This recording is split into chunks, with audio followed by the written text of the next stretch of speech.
तो जय हिंद प्यारे साथियों, कैसे हैं आप लोग। उम्मीद करता हूं आप लोग स्वस्थ होंगे और आपकी पढ़ाई अच्छे से चल रही होगी। इस वीडियो के अंदर हम एसएससी जीडी 2024 की आंसर की आपको दिखाने जा रहे हैं, जिसका मुख्य उद्देश्य यही है कि आप इससे 3 चीज़ें सीख सकते हैं। एक तो आपका ये क्लियर हो जाएगा कि परीक्षा में किस प्रकार के क्वेश्चन पूछे जाते हैं एसएससी जीडी के, और आपको टाइमिंग को लेकर जो इशू होता है उसका भी आपको क्लियर हो जाएगा कि आप 1 घंटे में 80 क्वेश्चन कर पाएंगे या नहीं। ठीक है। और पेपर का लेवल कैसा होता है, हार्ड होता है या फिर मीडियम या फिर इजी होता है, इस क्वेश्चन को देखने के बाद जो है आप खुद अंदाज़ा लगा सकते हैं। ठीक है। तो इसमें जो है टोटल 80 क्वेश्चन होते हैं, 20 हिंदी, 20 जीके जीएस, 20 मैथ और 20 रीजनिंग। तो यहाँ पर सबसे पहला क्वेश्चन हमारा रीजनिंग का दिया गया है। ठीक है। तो मैं आपको बता दूँ, अगर आपको एसएससी जीडी की परीक्षा को जल्दी मतलब समय रहते कंप्लीट करना है तो सबसे पहले आप हिंदी का पेपर जो है उसको सॉल्यूशन में कीजिए। ठीक है। एसएससी जीडी का जो हिंदी का पेपर होता है वो बहुत इजी होता है, तो हिंदी का पार्ट सबसे पहले आप सॉल्व कर लीजिए। इससे आपको एक अंदाज़ा लग जाएगा कि मेरे 20 क्वेश्चन जो है पहले से सही हो चुके हैं।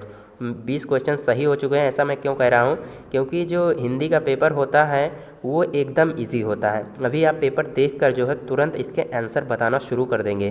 तो आइए सबसे पहले हिंदी से शुरुआत करते हैं। तो देखिए यहाँ पर हिंदी का सबसे पहला क्वेश्चन दिया है कि दिए गए वाक्य में रेखांकित शब्द का विलोम शब्द ज्ञात कीजिए।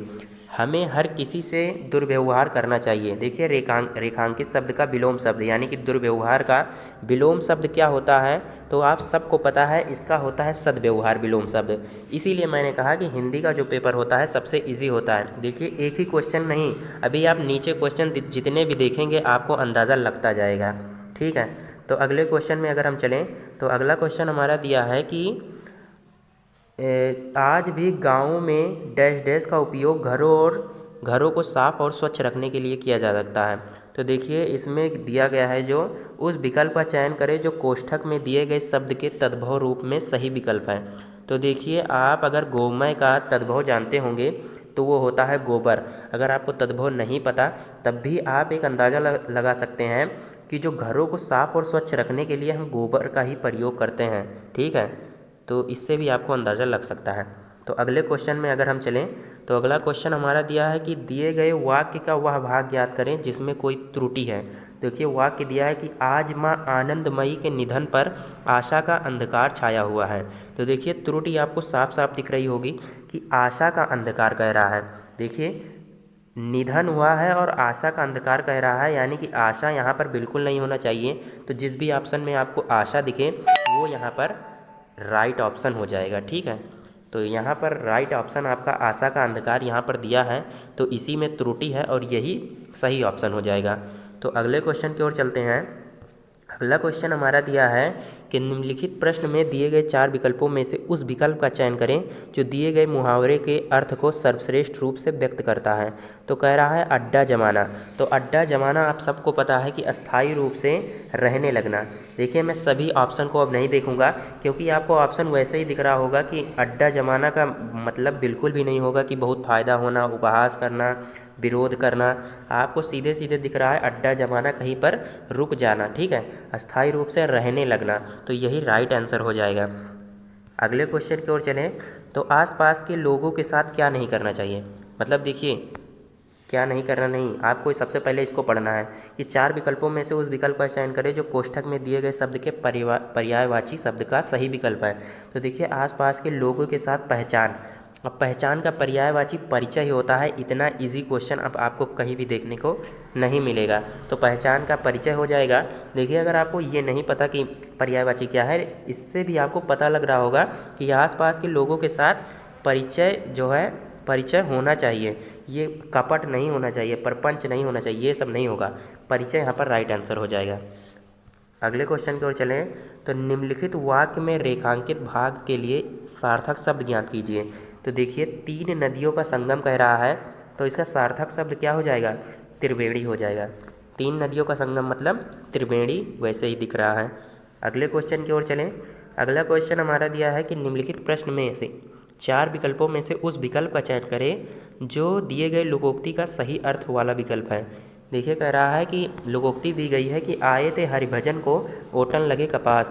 सीधे सीधे पता लग रहा है कि आए थे हरिभजन को मतलब किसी काम को करने आए थे और ओटन लगे कपास यानी कि किसी और कार्य में लग गए। तो सही ऑप्शन क्या हो जाएगा, किसी कार्य विशेष की उपेक्षा कर किसी अन्य कार्य में लग जाना। तो यही राइट ऑप्शन हो जाएगा। और इससे मैं आपको ये भी बता दूं कि जिस विकल्प को किसी क्वेश्चन का अगर आपको आंसर नहीं पता तो जो विकल्प सबसे बड़ा होगा उसके सही होने के चांसेस 90% होते हैं। तो ये भी आप बात याद रखिएगा। परीक्षा में अगर आपको नहीं आ रहा है तो जो सबसे लंबा विकल्प होगा उसी को आप टिक कर सकते हैं। अगले क्वेश्चन की ओर चलें तो अगला क्वेश्चन हमारा दिया है कि निम्नलिखित प्रश्न में 4 विकल्पों में से उस विकल्प का चयन करें जो कोष्ठक में दिए गए शब्द के पर्यायवाची शब्द का सही विकल्प है। तो देखिए, मेरे घर में हमेशा भगवान जी को कदली, कदली मतलब क्या होता है, कदली फल चढ़ाया जाता है। तो यहाँ पर गजवसा जो होगा, कदली का जो पर्यायवाची होता है वो क्या होता है, गजवसा होता है। तो इससे आपको ये याद रखना है, थोड़ा सा टफ था, अगर आप पर्यायवाची पढ़े होंगे तो आपको पता होगा। अगले क्वेश्चन की ओर चलें। अगला क्वेश्चन हमारा दिया है कि दिए गए वाक्यांश के लिए सार्थक शब्द ज्ञात कीजिए। पीछे चलने वाला, तो पीछे चलने वाला अनुगत होता है, ये राइट आंसर हो जाएगा। अगले क्वेश्चन की ओर चलें। अगला क्वेश्चन हमारा दिया है कि दिए गए वाक्य का वह भाग ज्ञात करें जिसमें कोई त्रुटि है, यदि त्रुटि नहीं है तो कोई त्रुटि नहीं है चुनें। बाघ और बकरी एक ही घाट से पानी पीती हैं। तो घाट से पानी पीते हैं होना चाहिए था, तो पीते हैं यहाँ पर से पानी पीती हैं, ये जो है इसमें त्रुटि है। तो यही हमारा सही ऑप्शन हो जाएगा। ठीक है, अगले क्वेश्चन की ओर चलते हैं। अगला क्वेश्चन हमारा दिया है कि दिए गए वाक्य में रेखांकित शब्द के लिए सही वर्तनी ज्ञात करना है। तुम्हारे चिल्लाने से पूरा मोहल्ला बाहर आ गया। देखिए, रेखांकित शब्द मोहल्ला है, तो यहाँ मोहल्ला गलत लिखा है, तो मोहल्ला यहाँ पर राइट ऑप्शन हो जाएगा। अगले क्वेश्चन की ओर चलें। अगला क्वेश्चन हमारा दिया है कि जब हम कठिन कार्यों को चुनौती के रूप में स्वीकार करते हैं और उन्हें खुशी और उत्साह होना चाहिए। देखिए, उत्साह जो है, उत्साह का तत्सम रूप कह रहा है, तो उत्साह हो जाएगा। उत्साह से निष्पादित करते हैं तो चमत्कार हो सकते हैं। ठीक है, खुशी और उत्साह, ये आप जो तत्सम दिख रहा है, अगर आप इसको नहीं भी देखेंगे तो आपको ऑप्शन से पता चल जाएगा कि ऑप्शन यही वाला होगा। ठीक है, लेकिन आप उसको ज़रूर पढ़ लीजिएगा, ऊपर वाला तत्सम रूप का सही अर्थ कह रहा है। तो अगले क्वेश्चन की ओर चलें। तो निम्नलिखित वाक्य में रेखांकित भाग के लिए एक सार्थक शब्द ज्ञात कीजिए। कह रहा है विशाल बहुत बोलता है, तो बहुत बोलने वाला कौन होता है, वाचाल होता है। तो वाचाल यहाँ पर राइट आंसर हो जाएगा। अगले क्वेश्चन की ओर चलें। सही वर्तनी बताना है। अपराधी को पेश किया जाए, तो पेश यहाँ पर किस प्रकार लिखा जाता है, ऐसे लिखा जाता है। तो पेश यहाँ पर इस प्रकार लिखा जाएगा, तो यही राइट ऑप्शन हो जाएगा। अगले क्वेश्चन की ओर चलें। अगला क्वेश्चन हमारा दिया है कि निम्नलिखित प्रश्न में 4 विकल्पों में से उस विकल्प का चयन करें जो कोष्ठक में दिए गए शब्द के विलोम शब्द का सही विकल्प है। सभी को ईश्वर पर भरोसा करना चाहिए। विलोम क्या होता है ईश्वर का, अनीश्वर होता है। ठीक है, अनीश्वर जो होता है वो ईश्वर का विलोम शब्द होता है। अगले क्वेश्चन की ओर चलें। अगला क्वेश्चन हमारा देखा पूरा गद्यांश दिया है। मैं एक बार गद्यांश पढ़ दे रहा हूँ, उसके बाद नीचे आपको क्वेश्चन जो है 5 क्वेश्चन मिलेंगे इसी गद्यांश की। कह रहा है गद्यांश में कुछ शब्द छोड़ दिए गए हैं, प्रत्येक अनुच्छेद के सामने 4 विकल्प हैं। ठीक है, इस गद्यांश को ध्यानपूर्वक पढ़ें और 4 विकल्पों में से सर्वोत्तम उत्तर वाला विकल्प चुनें। देखिए, यहाँ पर भारत देश किसी ज़माने में सोने की चिड़िया कहा जाता था। अपने वैभव और डैश डैश यहाँ पर लगा है के लिए जाना जाता था, लेकिन समय के बदलाव के चलते हमारे देश पर कई बाहरी ताकतों ने यहाँ पर डॉट डॉट किया, जिससे हमारे देश की हालत ख़राब हो गई। हमारे देश में डॉट डॉट पर बिल्कुल भी ध्यान नहीं दिया जाता। आपने देखा होगा कि हमारे देश का कोई भी बड़ा राज्य हो या शहर हो, फिर गांव हो या कोई गली या मोहल्ला हो, वहाँ पर भी आपको कूड़ा करकट मिलेगा। हमारे देश के विकास में बाधा पहुंचाने वाली समस्याओं में एक मुख्य कारण गंदगी है, क्योंकि इसके कारण लोग हमारे देश में आना पसंद नहीं करते हैं और जिससे हमारे देश को ख्याति नहीं मिलती है। हमारा देश भी पूर्णतया स्वच्छ हो, इसके लिए कई डॉट डॉट ने सपने देखे थे और उन्हें साकार करने की भी कोशिश की थी, लेकिन वह किसी कारण सफल नहीं हो पाए। हमारे देश को स्वच्छ बनाने के लिए भारत सरकार ने एक नई योजना निकाली है जिसका नाम स्वच्छ भारत अभियान है। इस अभियान के तहत सभी देशवासियों को इसमें डॉट डॉट होने के लिए कहा गया। तो मुख्य रूप से अगर हम बात करें तो स्वच्छता के बारे में इस गद्यांश में पूरा दिया गया है। तो आइए क्वेश्चन को सॉल्व करते हैं। भारत देश किसी ज़माने में सोने की चिड़िया कहा जाता था। अपने वैभव और क्या हो जाएगा, संस्कृति। देखिए ऑप्शन से अगर आप देखेंगे तो धन यहाँ पर बिल्कुल नहीं होगा, धन के लिए थोड़ी ना जाना जाता था, न सोने के लिए जाना जा सकता है, न संस्कार के लिए। संस्कृति यहाँ पर राइट आंसर हो जाएगा, वैभव और संस्कृति के लिए जाना जाता था। अगले क्वेश्चन में अगर हम चलें तो अगला क्वेश्चन इसी में दिया है कि समय के बदलाव के चलते हमारे देश पर बाहरी ताकतों ने राज किया। ठीक है, राज यहाँ पर आपको ऑप्शन में दिख रहा होगा, एकदम सही है। अगला क्वेश्चन अगर चलें इसी पर, तो अगला क्वेश्चन हमारे देश पर डॉट डॉट पर बिल्कुल भी ध्यान नहीं दिया जाता है। तो स्वच्छता की बात कही गई है पूरे गद्यांश में, तो स्वच्छता पर बिल्कुल भी ध्यान नहीं दिया जाता है। अगले क्वेश्चन हमारा क्या कह रहा है कि हमारा देश भी पूर्णतया स्वच्छ हो, इसके लिए डॉट डॉट ने सपने देखे थे। तो किसने देखा था? तो महापुरुषों ने देखे थे। अगला क्वेश्चन हमारा दिया है कि इस अभियान के तहत सभी देशवासियों को इसमें क्या होने के लिए कहा गया है? शामिल होने के लिए कहा गया है। तो ये काफ़ी इजी था, आपने देख लिया होगा कि जो 20 क्वेश्चन थे इसमें से एक दो क्वेश्चन अगर हटा दें तो एकदम इजी क्वेश्चन 18 के 18 थे। आपको पेपर का लेवल समझ में आ गया होगा हिंदी का। मैंने पहले ही कहा था कि हिंदी का पेपर बहुत ही ईजी होता है, तो इसको सबसे पहले आपको करना है। अब अगर हम बात करें तो क्या करें, तो इसके बाद आपको जीके और जीएस करना है। क्यों?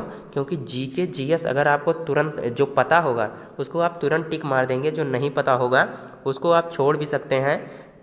छोड़ने का मतलब ये नहीं कि आप उसको टिक नहीं लगाएंगे। एसएससी जीडी में आपकी जो निगेटिव मार्किंग होती है 0.25 की होती है, तो इसमें आपको छोड़ना कुछ भी नहीं, तुक्का चाहे आप तुक्का लगा सकते हैं। सभी क्वेश्चन को आपको जो है आंसर करना है, ये बात ध्यान में रखिएगा। तो देखिए यहाँ पर section part B general knowledge and general awareness GK and GS. तो देखिए सबसे पहला क्वेश्चन हमारा दिया है कि 1909 में डॉट डॉट के गठन के साथ क्रिकेट एक अंतर्राष्ट्रीय खेल बन गया। तो हमारा राइट आंसर क्या हो जाएगा? आईसीसी। आईसीसी जो है 1909 में गठन हुआ था और क्रिकेट जो है यह एक अंतर्राष्ट्रीय खेल बन गया, या क्रिकेट। ठीक है, तो इसका राइट आंसर आईसीसी हो जाएगा। अगला क्वेश्चन अगर हम बात करें तो दिया है किसी देश का सकल घरेलू उत्पाद अर्थव्यवस्था के विभिन्न क्षेत्रों अर्थात, तो यहाँ पर राइट आंसर क्या हो जाएगा? कृषि क्षेत्र और औद्योगिक क्षेत्र और सेवा क्षेत्र से प्राप्त होता है। तो ये राइट आंसर हो जाएगा। अगले क्वेश्चन की ओर चलें तो FIH पुरुष हॉकी विश्व कप 2023 किस देश ने जीता है? तो देखिए यहाँ पर 2024 में इसका पेपर था, तो 2023 का क्वेश्चन पूछ रहा है। आपको 2024 के कुछ जो है इम्पॉर्टेंट जो विश्व कप हुए हैं, जैसे T20 विश्व कप हमारा किसके बीच हुआ था? तो भारत और साउथ अफ्रीका के।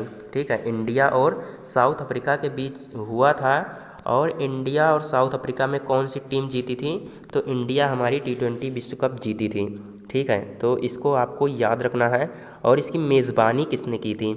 तो मेज़बानी भी आपको किस देश ने की थी, इसको आपको सर्च कर लेना है। और जो है इससे जितने भी रिलेटेड क्वेश्चन है उसको आपको एक बार देख लेना है, क्योंकि 2024 था उसमें T20 विश्व कप बहुत ही महत्वपूर्ण क्वेश्चन होने वाला है।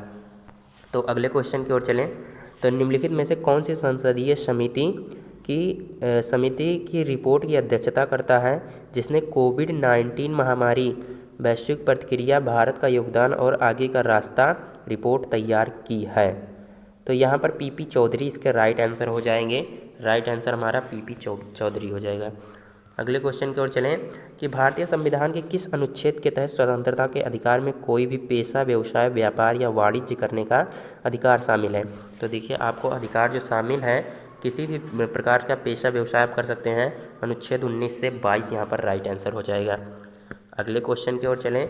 अगला क्वेश्चन हमारा दिया है कि भारत की किलोमीटर लंबी भूमि सीमा और द्वीप प्रदेशों सहित इतनी लंबी तट रेखा है। तो राइट आंसर इसका क्या हो जाएगा? 15,106.7 किलोमीटर लंबी भूमि सीमा और द्वीप प्रदेशों सहित 7,516.6 किलोमीटर लंबी तट रेखा है। अगला क्वेश्चन अगर हम चलें अगले क्वेश्चन की ओर, तो 1919 में गांधी जी ने रॉलेट एक्ट जिसने अभिव्यक्ति की स्वतंत्रता जैसे डॉट डॉट पर अंकुश लगाया था के खिलाफ सत्याग्रह का आह्वान किया।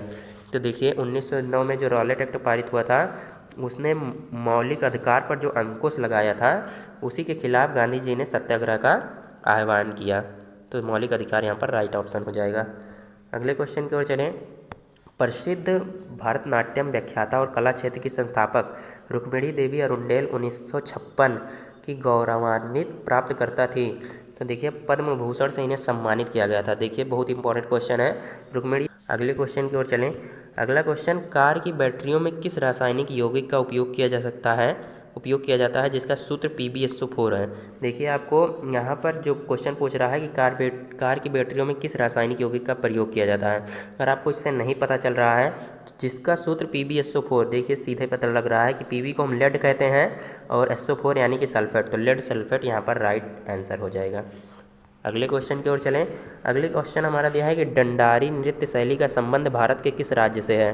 तो यहाँ पर डंडारी जो है वो तेलंगाना नृत्य जो शैली है, डंडारी नृत्य शैली है वो तेलंगाना के राज्य से संबंधित है। ये जो भारतनाट्यम था पीछे, ये किससे संबंधित था? ये अगर हम भारतनाट्यम की बात करें तो ये कहाँ से संबंधित था, किस राज्य से? तो तमिलनाडु हो जाएगा। तमिलनाडु यहाँ पर इससे संबंधित है। भारत के राज्य तमिलनाडु से भारतनाट्यम संबंधित है। अगले क्वेश्चन की ओर चलें कि प्राचीन भारत के दौरान तमिल क्षेत्र में साधारण हलवाओं को किस नाम से जाना जाता था। तो देखिए उड़वार के नाम से, उड़वार यहाँ पर राइट आंसर हो जाएगा। अगले क्वेश्चन की ओर चलें तो भारत के उपराष्ट्रपति किस विधायी निकाय के पदेन अध्यक्ष के रूप में कार्य करते हैं। तो मैंने पिछली वीडियो में बताया था कि राज्यसभा के सभापति ही उपराष्ट्रपति होते हैं, तो राज्यसभा के पदेन अध्यक्ष के रूप में कार्य करते हैं, राइट आंसर हो जाएगा। अगले क्वेश्चन की ओर चलें। इंदिरा गांधी के नेतृत्व में भारत की कौन सी पंचवर्षीय योजना शुरू की गई थी। तो राइट आंसर क्या हो जाएगा? चौथी पंचवर्षीय योजना जो है इंदिरा गांधी के नेतृत्व में शुरू की गई थी। अगले क्वेश्चन की ओर चलें कि निम्नलिखित में से किस गायिका को 19 भाषाओं में फिल्म पार्श्व गायन में उनके योगदान के लिए 2023 में पद्म भूषण से सम्मानित किया गया था। तो देखिए उन्होंने एक फिल्म जो है 19 भाषाओं में गाना गाया था, वो कौन थी? हमारी वाणी जयराम। वाणी जयराम जो है पद्म भूषण से सम्मानित हुई थी 19 भाषाओं में गायन के लिए। देखिए बहुत इंपॉर्टेंट क्वेश्चन है और इसको आपको याद कर लेना है। अगले क्वेश्चन की ओर चलें कि FIH पुरुष हॉकी विश्व कप की मेज़बानी किस भारतीय राज्य ने की थी।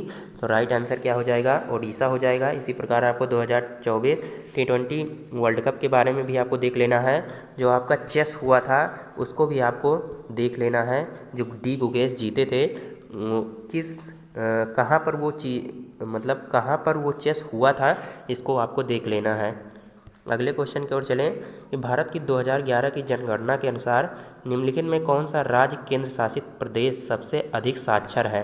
तो देखिए सबसे साक्षर जो कहें, सबसे अधिक शिक्षित, वो हमारा कौन है? गोवा है 2011 की जनगणना के अनुसार। अगला क्वेश्चन हम चलें कि 1 अक्टूबर 2022 से भारत के महान्यायवादी के रूप में किसे नियुक्त किया गया। तो महान्यायवादी जो राष्ट्रपति चुनता है वो कौन था 1 अक्टूबर 2022 से? वो हमारे R वेंकट रमणी यहाँ पर राइट आंसर हो जाएंगे। अगले क्वेश्चन की ओर चलें। अगला क्वेश्चन कह रहा है कि हरेली, कजरी और मड़ई त्यौहार का संबंध भारत के निम्नलिखित में से किस राज्य से है। तो देखिए हरेली, कजरी और मड़ई वो छत्तीसगढ़ इसका राइट आंसर हो जाएगा। अगले क्वेश्चन की ओर चलें कि केंद्रीय वस्तु एवं सेवा कर संशोधन विधेयक 2023 के संबंध में निम्नलिखित में से कौन सा तथ्य जो है सही है। इसे अगस्त 2023 में लोकसभा में पेश किया गया था। यह केंद्रीय वस्तु एवं सेवा कर CGST अधिनियम 2017 का संशोधन करता है। तो राइट आंसर क्या हो जाएगा? 1 और 2 दोनों। अगले क्वेश्चन की ओर चलें। अगला क्वेश्चन हमारा हो जाएगा कि डॉट से पहले भारत जनांकीय संक्रमण के पहले चरण में था। तो 1921 से पहले जो भारत था वो जनांकीय संक्रमण के पहले चरण में था। राइट आंसर 1921 हो जाएगा। तो अब हम रीजनिंग के क्वेश्चन सॉल्व करेंगे। तो देखिए रीजनिंग का क्वेश्चन मैंने सॉल्व करने के लिए इसीलिए नहीं कहा था क्योंकि आप जो है अगर आप किसी एक क्वेश्चन में देर तक फंस जाएंगे तो आपका टाइम जो है उसी में बर्बाद हो जाएगा। तो इसीलिए मैंने हिंदी फिर करंट अफेयर्स मतलब GK GS सॉल्व करवाया। अब देखिए रीजनिंग कराएंगे। देखिए रीजनिंग भी ईजी होती है, इसीलिए मैंने नहीं करवाया था कि अगर आप पहले इसको करते, अगर मान लीजिए कि किसी क्वेश्चन में आप फंस जाते तो आप उसी में समय ना व्यतीत कर देते, इसीलिए मैंने इसको सबसे पहले नहीं करवाया। तो देखिए अब हम सबसे पहले रीजनिंग को अब सॉल्व करेंगे। तो रीजनिंग का सबसे पहला क्वेश्चन दिमाग लगाने वाला है, आप इसको खुद से सॉल्व करेंगे। हम दूसरे क्वेश्चन पर चलते हैं। दूसरा क्वेश्चन हमारा दिया है कि किसी निश्चित कोड भाषा में 11 को जो है 11 को GNGXGP लिखा जाता है, 20 को इतना, तो उसी कूट भाषा में 40 को कैसे लिखा जाएगा। तो देखिए देखिए 11 को इतना लिखा जाता है तो किस प्रकार लिखा जाता है। देखिए ई के बाद एफ आता है फिर जी, यानी कि यफ का अंतर होके यहाँ पर जी हो गया। यल के बाद यम आता है, यम का अंतर होके यन हो गया। यहाँ पर देखिए वी के फिर ई आ गया है, तो ई के बाद फिर क्या हो गया, जी हो गया। फिर वी में एक का अंतर होके फिर क्या हो गया, डब्लू का अंतर होके एक्स हो गया। मतलब एक अंक का जो है गैप है। उसी प्रकार जैसे यहाँ पर पूछा है, इसमें भी उसी प्रकार होगा। 40 में जैसे करा है तो यफ के बाद क्या आता है, जी आता है, उसके बाद क्या आता है तो यच। ओ के बाद क्या आता है, ओ के बाद पी आता है, फिर उसके बाद क्या आता है क्यू। आर के बाद क्या आता है, यस आता है, यस के बाद टी। तो H Q T Q V A, मतलब H Q T V A यहाँ पर इसका राइट आंसर हो जाएगा अगर आप इसको पूरा करेंगे तो। ठीक है, अगले क्वेश्चन की ओर चलते हैं। अगला क्वेश्चन हमारा दिया है कि 5 व्यक्ति जो अमांडा, बेन, कैरोल, डेविड और एमिली एक वृत्ताकार मेज पर केंद्र की ओर मुख करके बैठे हैं। अर्थात एक वृत्ताकार मेज है जो उसके केंद्र की ओर, मतलब सभी लोग इधर की ओर मुँह कर बैठे हैं केंद्र की ओर। ठीक है, कितने लोग हैं हमारे टोटल हैं 5 व्यक्ति। तो देखिए 5 का मैंने यहाँ पर दर्शा दिया। मान लीजिए अब मैं पहले दर्शाता हूँ सबको तभी करूँगा। तो देखिए ये हमारा एक मेज है, तो इसमें कह रहा है हमारा, सबसे पहले देखेंगे कि बेन और डेविड के बीच में कैरोल बैठी है। देखिए यहाँ पर बेन और डेविड के बीच में कैरोल। तो मान लीजिए बेन यहाँ पर है और डेविड यहाँ पर है, इसके बीच में कौन बैठा है, कैरोल। ठीक है, अब कह रहा है एमिली अमांडा के बाईं ओर बैठी है। अमांडा और डेविड पड़ोसी नहीं है। ठीक है, अमांडा और डेविड पड़ोसी नहीं है, यानी कि अमांडा यहाँ पर नहीं होगी, इसके स्थान पर इधर होगी अमांडा। ठीक है, एमिली अमांडा के बाईं ओर बैठी है, तो अमांडा मान लीजिए यहाँ पर थी, तो इसके दाएं पर इधर जो है एमिली नहीं बैठी है, इधर की साइड बैठी है, तो इधर कौन बैठी है, एमिली। एमिली को ई से प्रदर्शित करेंगे। ठीक है, अब कह रहा है अमांडा के ठीक दाईं ओर कौन बैठा है। अमांडा के कह रहा है ठीक दाईं ओर कौन बैठा या बैठी है। तो यहाँ पर देखिए अमांडा ये है, तो इसके दाईं और इधर की साइड हमारा बेन बैठा है, तो बेन इसका राइट आंसर हो जाएगा। तो वृत्ताकार मेज का सवाल आपको इसी प्रकार सॉल्व करना है। अगले क्वेश्चन की ओर चलें। अगला क्वेश्चन हमारा कह रहा है दिए गए विकल्पों में से किन 2 चिन्हों को आपस में बदलने पर निम्नलिखित समीकरण सही होगा। तो इसी प्रकार के परीक्षा में क्वेश्चन पूछे जाते हैं, जिस प्रकार यहाँ पर सीक्वेंस में सब दिए गए हैं। तो देखिए इसको अगर आप किसी ट्रिक से लगाएंगे तो बिल्कुल नहीं होगा। इसमें आपको ऑप्शन को ही प्राथमिकता देनी होगी। जिस ऑप्शन को आपको लगता है ये होगा, सबसे पहले उसी को कर लीजिए, या फिर लाइन से आप कर सकते हैं। तो जैसे अगर प्लस और माइनस पर करते तो ये आंसर नहीं आता। जब आप गुणे और प्लस का जो है आपस में जो है चेंजेस करेंगे, जैसे जहाँ पर गुणा है वहाँ पर प्लस और जहाँ पर प्लस है वहाँ गुणा कर देंगे, तो जो है समीकरण सही होगा, यही कहने का मतलब है। देखिए करते हैं 10 - 3 कह रहा है गुणा। जैसे हम अगर राइट आंसर के हिसाब से चलें, आप सबसे पहले देखेंगे प्लस और माइनस रखकर, फिर गुणा और प्लस रखेंगे। तो गुणा हम रखते हैं प्लस के जगह पर, तो देखिए गुणा रख दिए प्लस के जगह पर, और गुणे के स्थान पर हम प्लस रख दिए 12, और बाकी वैसे ही रहेगा। तो अब सॉल्व करते हैं, देखते हैं 6 आता है। तो 10 माइनस, सबसे पहले हम भाग करते हैं, तो यहाँ पर देखिए भाग करेंगे कितना हो जाएगा, 2 हो जाएगा। तो 3 गुणे 2 प्लस 2। उसके बाद हम गुणा करते हैं, तो 10 - 3 दूनी 6 प्लस 2। अब हम क्या करेंगे, प्लस करेंगे। तो देखिए 10 और 2 12 हो गए, और 12 में से 6 घटाएंगे तो 6 बचेगा, यानी कि यही हमारा राइट आंसर था। तो आप एक एक विकल्प रखकर देख सकते हैं।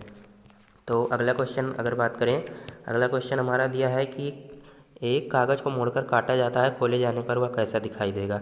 तो देखिए एक कागज़ यहाँ पर ऐसा है, फिर यहाँ पर इसके किनारे से इधर की ओर कटिंग किए। ठीक है, इतना कटिंग कर दिए, अब बचा इतना भाग। ठीक है, इतना भाग बचा, और फिर इधर भी एक कटिंग कर दिए, तो इतना बचा, इतना और इतना काट दिए। और सॉरी यहाँ पर काटे नहीं हैं, इसको हम मोड़ कर काटे हैं। ठीक है, इसको इधर से पहले मोड़े, फिर इधर से मोड़ दिए। अब उस पर जो है इसको अगर आप ऊपर लेकर जाएंगे इन दोनों को, तो वहाँ पर यही वाला निशान बनाते हैं इस प्रकार से। तो जब हम इसको खोलेंगे, जब इसको खोलेंगे तो ये निशान एक यहाँ पर आ जाएगा, एक निशान यहाँ पर आ जाएगा। ठीक है, यही वाला। तो देखिए किस ऑप्शन में है, तो यहाँ पर अगर आप देखेंगे तो यहाँ पर इस तरह से आपको देखने को मिल जाएगा, एक निशान जो यहाँ पर था वो यहाँ पर आ गया और एक यहाँ पर, ठीक है। तो इस प्रकार राइट आंसर हो जाएगा। अगले क्वेश्चन की ओर बात करें तो एक श्रृंखला दी गई है जिसमें एक पद विलुप्त है, उस विकल्प का चयन कीजिए जो श्रृंखला को पूरा करेगा। तो देखिए यहाँ पर अगर हम बात करें RSTUV, ठीक है, देखिए R के बाद क्या आता है, STU आता है, तो इन तीन का गैप करके V दिया है। फिर अगर V के बात करें तो V के बाद क्या आता है, WXY, उसके बाद क्या दिया है, Z दिया है, यानी तीन तीन का गैप है इसमें। फिर उसी प्रकार अगर हम इधर देखें यम में क्या है, तो यम NOP, तीन का गैप, फिर Q आया है यहाँ पर देखिए।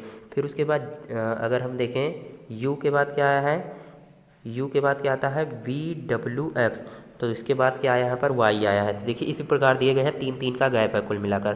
तो देखिए यहाँ पर D के बाद तीन का गैप देकर क्या आएगा, DEFG, तीन के बाद क्या आ गया, H आ गया। Y के बाद तीन का गैप देंगे क्या आएगा,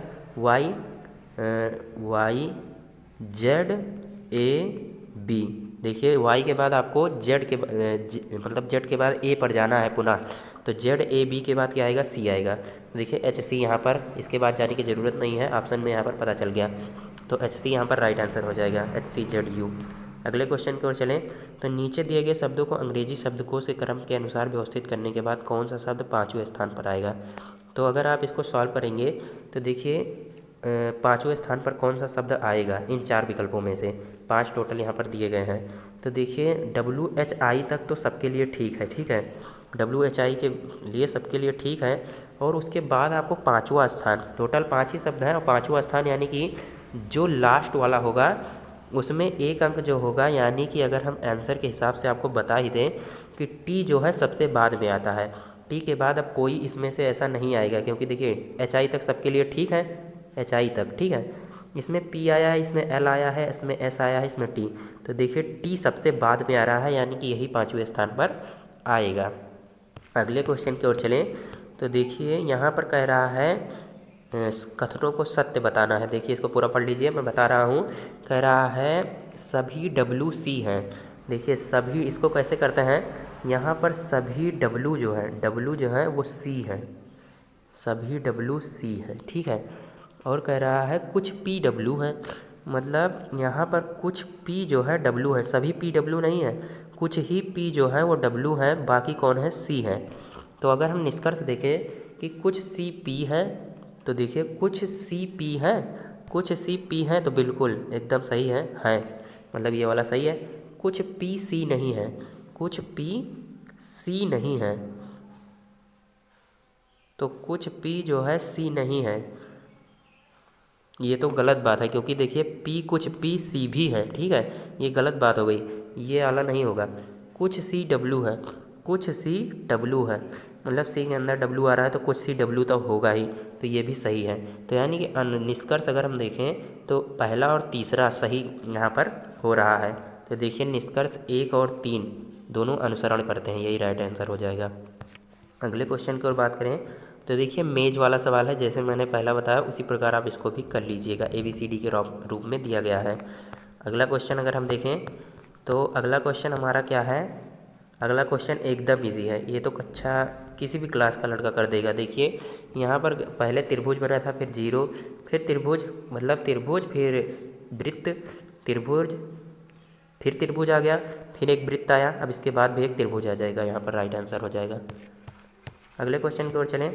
अगला क्वेश्चन यहाँ पर कागज़ का टुकड़ा मोड़कर छेद किया गया है। देखिए एक बार इधर की ओर यहाँ पर एक बार इधर की ओर मोड़ा गया, फिर जब इतना मुड़ गया तो इसके बाद इधर की ओर मोड़ दिया गया, तो यहाँ पर इस प्रकार छेद किया गया है।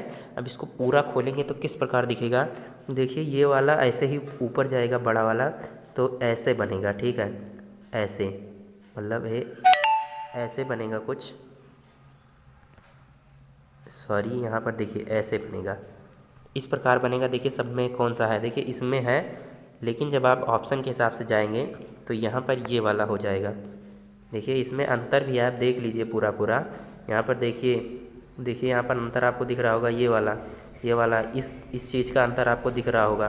तो एक एक चीज़ का अंतर दिख रहा होगा आपको, पूरा यहाँ पर खोल कर देख लेना है, मतलब ऑप्शन के हिसाब से सही करना है। अगले क्वेश्चन की ओर बात करें तो अगला क्वेश्चन हमारा क्या दिया है कि दिए गए पासे को मोड़ने पर कौन सा अक्षर के वाले फलक के विपरीत फलक पर होगा। तो मोड़ेंगे तो इसका विपरीत फलक एम हो जाएगा, राइट आंसर। अगले क्वेश्चन की ओर चलें। अगला क्वेश्चन दिया गया है कि प्रश्न चिन्ह के स्थान पर क्या रखा जाएगा। देखिए तो बिल्कुल इजी है, ये भी किसी भी क्लास का लड़का कर देगा। देखिए पूरा वो सर्किल था, फिर यहाँ पर ट्रायंगल आ गया, फिर यहाँ पर ट्रायंगल ट्रायंगल ट्रायंगल, अब यहाँ पर भी ट्रायंगल आ जाएगा। तो देखिए कहाँ पर ट्रायंगल है, इस वाले में देखिए यहाँ पर भी ट्रायंगल आ गया, तो राइट आंसर यही हो जाएगा। अगले क्वेश्चन की ओर बात करें तो देखिए यहाँ पर विलुप्त शब्द का चयन करना है। तो देखिए एक पद लुप्त है, तो पी, देखिए पी क्यू एम एन, देखिए पी क्यू एक ही साथ आते हैं, एम एन भी एक साथ आता है इसके हिसाब से, एस टी एक साथ आते हैं, पी क्यू एक साथ, वी डब्ल्यू एक साथ, एस टी एक साथ, उसी प्रकार सब। तो देखिए अब ऑप्शन में जाएंगे तो बी टी पी क्यू, देखिए बी और टी साथ में आ रहे हैं, बिल्कुल नहीं, पी क्यू साथ में आ रहे हैं लेकिन बी टी नहीं आ रहा है, बी सी साथ में आता है और वाई जेड भी साथ में, तो यानी कि राइट आंसर यही हो जाएगा। अगले क्वेश्चन की ओर चलें तो समीकरण कब सही होगा। तो देखिए इसमें भी मैंने बता दिया कि कोई ट्रिक नहीं है, आपको सभी ऑप्शन जो है ऑप्शन पर चेक करके रख कर देखना है, जो ऑप्शन सही होगा वही राइट आंसर हो जाएगा। तो अगले क्वेश्चन की ओर चलते हैं। शब्द अक्षर का युग्म ज्ञात कीजिए। तो देखिए W के बाद X आया है, J के बाद K आया है, M के बाद N आया है, R के बाद यस आया है। इधर से हम देख रहे हैं W के बाद X, J के बाद K और M के बाद N, R के बाद S। उसी प्रकार देखते हैं पहले ऑप्शन से अगर हम देखें तो A के बाद क्या B आ रहा है, तो बिल्कुल नहीं आ रहा है, ये तो बिल्कुल गलत है। दूसरे में चलें तो D के बाद E आ रहा है, बिल्कुल सही है। अगर यहीं पर आप देखकर बता सकते हैं क्योंकि इसमें देखिए डी के बाद बी दिया है, नहीं होगा, डी के बाद ई होना चाहिए था, आर के बाद यस होना चाहिए था, तो इसका आंसर यही वाला हो जाएगा, दो वाला, 2 नंबर। अगले क्वेश्चन की ओर चलते हैं। कह रहा है कलाकार का जिस प्रकार संबंध जो है कैनवास से है उसी प्रकार मूर्तिकार का किससे है। तो पत्थर इसका राइट आंसर हो जाएगा। अगले क्वेश्चन की ओर चलें तो देखिए निम्नलिखित में से कौन सा अक्षर शब्द समूह दी गई श्रृंखला में ठीक स्थान पर आएगा। तो देखिए यहाँ पर दूसरा ऑप्शन ही बताना है, तो हम शुरुआत से नहीं देख सकते, हमें पीछे से चलना होगा। देखिए ओ पी क्यू, ठीक है, पी का अंतर यहाँ पर है, फिर क्यू आर एस यानी कि आर का अंतर है, मतलब एक एक का अंतर पीछे से होता जा रहा है।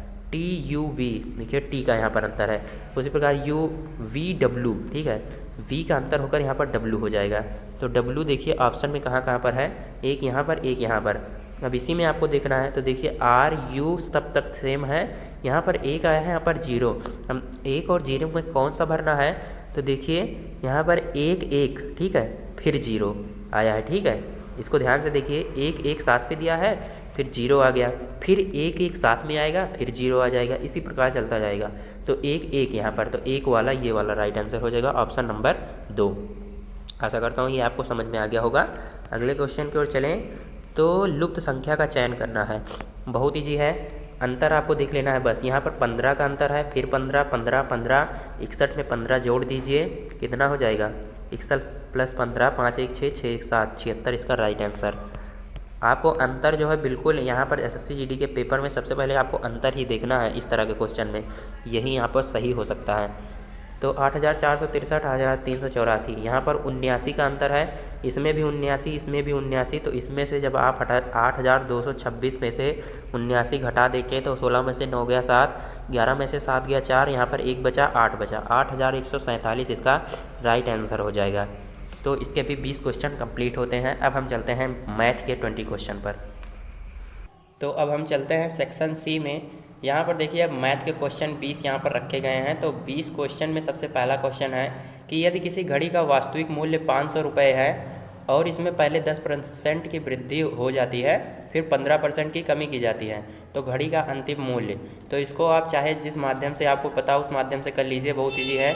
देखिए मैं कर रहा हूँ कि 500 में 10% की वृद्धि हुई, तो 500 में जब आप 10% की वृद्धि करेंगे तो क्या हो जाएगा, यहाँ पर अब हो जाएगा 550 मूल्य हो गया, ठीक है। अब हम 550 में 15% की कमी कर रहे हैं, तो 550 में जब आप 15% की कमी कर देंगे तो यहाँ से एक जीरो कट जाएगा, 5 से इसको काट दीजिए 11 आ जाएगा, 5 दूनी 10, फिर इसको काटेंगे तो 7.5 हो जाएगा। ठीक है, तो 550 माइनस इसको गुणा कर दीजिए तो 11 बचे 55 के 5 हासिल 5 और 11 सते 77 5 82।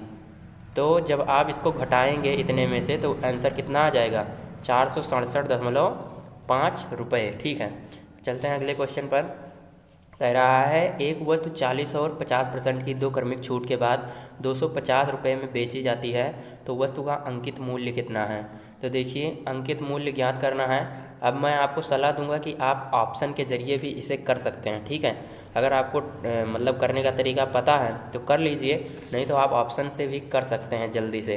देखिए अगर हम 680 पहला ही ऑप्शन लेते हैं तो 680 में जब हम 40% की छूट करते हैं, आपकी कैलकुलेशन तेज़ होनी चाहिए एसएससी जीडी में, क्योंकि कैलकुलेशन पर ही आपके सारे क्वेश्चन जो है जल्दी से हो पाएंगे।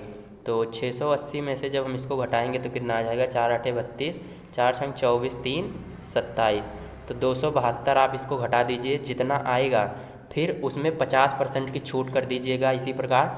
तो आगे जो अंतिम मूल्य अगर 204 आ रहा है पहले ही ऑप्शन पर, तो यही हमारा राइट आंसर हो जाएगा।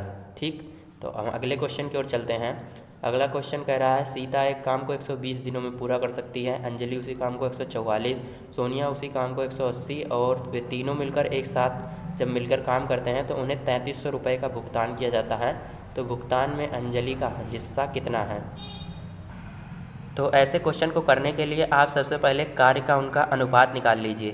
देखिए इसमें 120 दिन कर रही है, अंजलि कर रही है 144 दिनों में, सोनिया कर रही है 180 दिन में। तो सीमा के जो कार्य होंगे, जो वो कार्य करेगी वो 1/120 करेगी, और ये 1/144 करेगी, और ये 1/180 करेगी। तो इन तीनों का आपको अनुपात ज्ञात कर लेना है। तो अगर हम देखें 120 है ये, तो यहाँ पर इनके कार्य का अनुपात क्या हो जाएगा 1/12 हो जाएगा। इसका देखेंगे तो कितना हो जाएगा इसका 1/10, इसका 1/12 और 1/15, क्योंकि देखिए तीनों में जो है 12 कॉमन है। तो देखिए 12 धाम 120, 12 ब्रह्म 144, 12 15 180, तो ये इतना हो गया 1/10, 1/12, 1/15। तो अब हमसे वो अंजलि का हिस्सा जैसे पूछ रहा है, तो अंजलि को क्या कर देना है, आपको ऊपर कर देना है। तो मतलब अंजलि का हिस्सा मतलब अंजलि के कार्य का अनुपात बटे तीनों के कार्य का अनुपातों का योग हो जाएगा। ठीक है, देखिए अब मैं लिख रहा हूँ, जैसे अंजलि का हिस्सा 1/12 था और इन तीनों के कार्यों का अनुपात कितना था 1/10 प्लस 1/12 प्लस 1/15, और आपको गुणे में क्या कर देना है जो भुगतान किया गया है। जैसे 3300 इन्होंने पाया है, तो ये अंजलि के कार्य का हिस्सा हो जाएगा। जब आप इसको करेंगे पूरा, यहाँ से जब इसको काट पीट के जब आप पूरा सॉल्व कर लेंगे तो आएगा 1100 इसका राइट आंसर हो जाएगा। आप करके देख सकते हैं। अगले क्वेश्चन की ओर चलें। अगला क्वेश्चन कह रहा है एक वस्तु के क्रय मूल्य और विक्रय मूल्य के बीच 120 का अंतर है, लाभ प्रतिशत 10 है, तो विक्रय मूल्य। ये लाभ प्रतिशत का फार्मूला हमको पता है, लाभ प्रतिशत बराबर होता है लाभ बटे क्रय मूल्य गुणे 100। तो लाभ प्रतिशत दिया है 10, तो लाभ हमारा कितना हो जाएगा लाभ बटे क्रय मूल्य।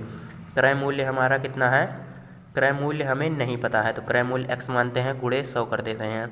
तो यहाँ पर इसको जब काट देंगे तो x बराबर कितना आ जाएगा। तो देखिए अगर हम देखें तो इनके बीच का अंतर, क्रय मूल्य और विक्रय मूल्य के बीच का अंतर 120 है, यानी कि यही लाभ है। ठीक है, यही हमारा 120 जो है लाभ है। तो हम यहाँ पर लाभ की जगह पर 120 हम रख देते हैं पहले। तो देखिए जब हम इसको रखेंगे 120 बटे क्रय मूल्य, ठीक है, गुणे 100, तो अगर हम इसको जब 10 से 10 इधर काटेंगे तो यहाँ पर क्रय मूल्य हमारा, क्रय मूल्य अगर हम यक्स मान लें तो यक्स बराबर कितना हो जाएगा, ये इतना 1200 हो जाएगा। यानी कि 1200 में उसने वस्तु को ख़रीदा था। अब 1200 में वस्तु को ख़रीदा था तो हमारा विक्रय मूल्य कितना हो जाएगा। तो विक्रय मूल्य जब हमारा 1320 होगा तभी तो इसके बीच का अंतर 120 आएगा। ठीक है, आशा करता हूँ आप समझ गए होंगे। क्रय मूल्य जब 1200 आप निकाल लिए तो आप देखिए कि ऑप्शन में क्या क्या है। तो यहाँ पर 1320 है, यानी 1320 विक्रय मूल्य और क्रय मूल्य इतना, तभी तो इनके बीच का अंतर 120 है। तो आशा करता हूँ आपको ये समझ में आ गया होगा। अगले क्वेश्चन की ओर चलें। एक मिश्रण में अम्ल और पानी का अनुपात इतना दिया है, यदि 7:4 दिया है, यदि इसमें 2 लीटर पानी मिला दिया जाए तो अम्ल और पानी का अनुपात 7:5 हो जाता है। मिश्रण में अम्ल की मात्रा कितनी है। तो देखिए 7:4 कह रहा है, तो अब हम ऑप्शन के ज़रिए भी इसे कर सकते हैं। अगर हम पहला ही ऑप्शन देखें, जैसे अम्ल का पूछा है, अम्ल अगर हम पहला ही ऑप्शन देखते हैं कि 14 है, मान लीजिए अगर अम्ल 14 है तो पानी कितना होना चाहिए, अनुपात 4 करने के लिए कितना होना चाहिए, 8 होना चाहिए। तभी तो जब इसको काटेंगे तो 2 7 14 2 चौके 8, यानी कि अगर हम 14 लेते हैं तो 2 7 14 2 चौको 8, यानी कि 7:4 आ रहा है। ठीक है, अब देखते हैं अगर हम उसमें 2 लीटर पानी मिलाते हैं तो 7:5 क्या होगा। तो चलिए हम इसमें 2 लीटर पानी मिलाते हैं तो हमारा अब क्या हो जाएगा, 14/10 हो जाएगा, यानी कि 2 7 14 2 पंचे 10, यानी कि पूरा जो है रूल फॉलो कर रहा है। 7:5 भी हो रहा है, यानी कि 14 लीटर ही हमारा राइट आंसर हो जाएगा। अगले क्वेश्चन की ओर चलते हैं। अगला क्वेश्चन हमारा दिया है, एक कुर्सी का अंकित मूल्य इतना है, उसके क्रय मूल्य से 10% अधिक है। यदि 11 रुपये की छूट देने के बाद कुर्सी 132 रुपये में बेची जाती है तो लाभ प्रतिशत कितना होगा। इस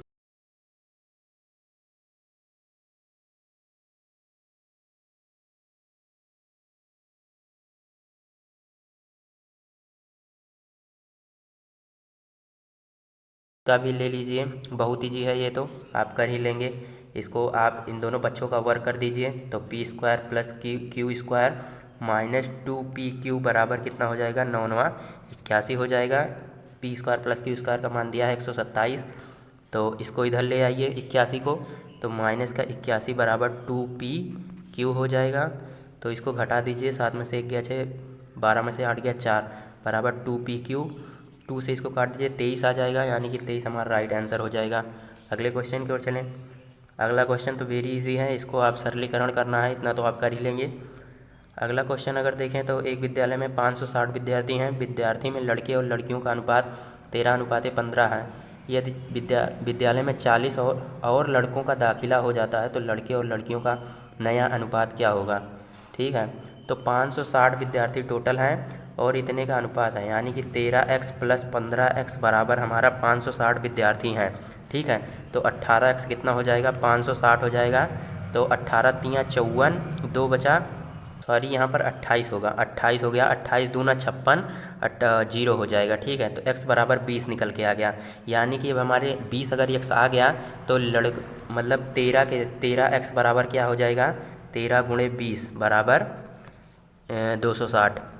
अगर हम दूसरा देखें 15x बराबर क्या हो जाएगा, तो 15 गुणे 20 तो क्या हो जाएगा, 15 दूना 30, 300, यानी कि 260 क्या है, यहाँ पर 260 लड़के हैं। पहले लड़के वाला दिया है ना 13x, तो 260 लड़के 300 लड़कियाँ। अब कह रहा है विद्यालय में 40 लड़कों को और एंट्री में लिया जाता है, तो यानी कि अब 260 प्लस 40 कितना हो गए, 300, तो 300 बटे में 300 हो गया, तो अब हमारा क्या हो जाएगा, 300 कम 300, यानी कि 1:1, 300 बटे 300 मतलब 1:1 राइट आंसर। अगले क्वेश्चन में देखिए, यदि एक पंखे का विक्रय मूल्य 306 रुपये, हानि प्रतिशत इतना, तो पंखे का क्रय मूल्य वेरी इजी है, विक्रय मूल्य दिया है और हानि प्रतिशत बराबर क्या होता है, क्रय मूल्य माइनस विक्रय मूल्य। 306 बटे का क्रय मूल्य कितना है, x गुणे 100, सॉल्व कर लीजिए, आंसर आ जाएगा 450 रुपये। अगले क्वेश्चन की ओर चलें। अब स्क्रीनशॉट आप लेते जाइए, नहीं तो क्वेश्चन जो है वीडियो काफ़ी लंबी हो जाएगी। देखिए ये भी आप आसानी से कर सकते हैं। जब किसी संख्या का कहे, देखिए मैं आपको पढ़ाते पढ़ाते इतना बता दे रहा हूँ कि आप जो है ऑप्शन जो है सबसे पहले देखिए, क्या मेरा क्वेश्चन ऑप्शन के ज़रिए सबसे पहले हो रहा है, तो आप ऑप्शन को ही लेकर जल्दी चलिए। ठीक है, किसी संख्या का 27% उसी संख्या के 13% से 56 अधिक है, संख्या का मान देखिए, संख्या x मानिए, x का 27% कह रहा है, उसी संख्या के 13% से कितना है, 56 अधिक है, x का मान आप इससे निकाल लेंगे, 400 आ जाएगा। अगले क्वेश्चन पे देखिए, ये साधारण ब्याज का है, साधारण ब्याज भी आप आसानी से निकाल सकते हैं। अगले क्वेश्चन में देख लीजिए, ये दिया है वार्षिक ब्याज की दर निकालनी है, इसको भी आप कर लीजिएगा, चक्रवृद्धि ब्याज वाला है, इजी है सभी। तो देखिए समकोण त्रिभुज का क्षेत्रफल ज्ञात करना है इसमें, तो सबसे पहले पाइथागोरस प्रमेय यहाँ पर लगाएंगे आधार निकालने के लिए, क्योंकि समकोण त्रिभुज का क्षेत्रफल में आता है 1/2 गुणे आधार गुणे ऊंचाई दे रखी है, लेकिन आधार हमें नहीं पता। तो देखिए अगर 15 ये है, सबसे लंबे भुजा यानी कि कर्ण ये है, तो हमें आधार निकालना है, तो कैसे निकालेंगे, पाइथागोरस प्रमेय लगा दीजिए, 17 17 289 होता है। ठीक है, इतना ही तो होता है, और 15 15 225 होता है। इसको घटाएंगे कितना आ जाएगा, 69 आ जाएगा। कितना आ जाएगा, सॉरी 64 आ जाएगा। 64 आ जाएगा तो हमारा यानी कि आधार क्या हो जाएगा, 8 हो जाएगा। आधार हमारा 8 हो जाएगा। तो हमारा क्या निकल के आ गया, 15 17 और 8। तो फार्मूला लगा दीजिए, 1/2 गुणे आधार कितना है 8 गुणे ऊंचाई 15। इसको काट देंगे, 2 चौके 8 और 15 चौको 60। 60 यहाँ पर राइट आंसर। अगले क्वेश्चन की ओर चलें। देखिए यहाँ पर समय निकालना है, यहाँ पर उसका कार्य समय चाल का है, तो इसको आप कर लीजिएगा। निम्नलिखित में कौन सी संख्या 11 से विभाज्य है। इसको तो ये सबसे इजी क्वेश्चन यही है। आप सीधा 11 से जो है ऑप्शन में विभाजित कीजिए, जो विभाज्य हो जाएगी वही हमारी संख्या। इतना इजी क्वेश्चन अब क्या ही देखने को मिलेगा आपको। तो इसमें कह रहा है महत्तम समापवर्तक, आपसे पूछा है HCF। तो HCF निकालने के लिए क्या करते हैं कि दोनों में जो कॉमन होता है वही हमारा HCF होता है। तो इन दोनों में क्या क्या कॉमन है देखिए आप। तो यहाँ पर देखिए 2 की पावर 3 दोनों में कॉमन है, इंटू और इसमें क्या कॉमन है 3 की पावर 5। 2 की पावर 3 इंटू 3 की पावर 5, ये हमारा राइट आंसर हो जाएगा। तो उम्मीद करता हूँ दोस्तों आज का वीडियो आपके लिए काफ़ी इन्फॉर्मेटिव रहा होगा। अगर वीडियो पसंद आई हो तो चैनल को सब्सक्राइब कर लीजिए और वीडियो लाइक कर लीजिए और अपने दोस्तों के साथ शेयर भी कर दीजिए। मिलते हैं इसी प्रकार किसी नेक्स्ट वीडियो में, तब तक के लिए जय हिंद, वंदे मातरम।